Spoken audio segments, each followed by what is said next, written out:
Ek praat gister met 'n meisie. Sy is 31 jaar oud. Sy sê vir my ek is nou keelvol gewerk. Ek het nou genoeg gehad. Ek wil nou 'n slag vir myself begin werk. Wat is hierdie ding wat jy doen? Hoe maak jy geld? Hoe werk jy van die huis af? Ek vertel haar toe. Yes, en sy is so super excited. Sy sê sy gaan vir my WhatsApp stuur. Ek moet al die inligting met haar deel. As sy al finansies bymekaar kry en hierdie ding kan begin soos wat sy dit noem.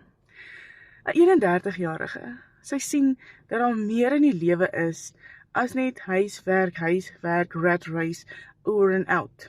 Hoe amazing is dit nie? En toe ek het hier na haar toe gegaan en vir haar gesê, kyk na hierdie besigheid, dit kan jou lewe verander. Sy het na my toe gekom, sy het hy navraag gedoen, nou dis attraction marketing. Jy loop nie na mense toe en verkondig en verkoop nie. Jy sit jouself daar buite en mense sal jou vind deur hierdie done for you besigheid, want enige iemand kan dit doen. Ek is nou so excited vir daai girl se journey, né? Ek kan myself knyp. As jy ook voel soos hy girlie van rat race is enough, wil hy extra inkomste maak en ek wil die wêreld gaan sien, ek wil lewe, kom ek net vir my lewe hieronder. Ek gaan vir jou presies wys hoe ek sy en oor die 6000 mense in Suid-Afrika hierdie reg kry.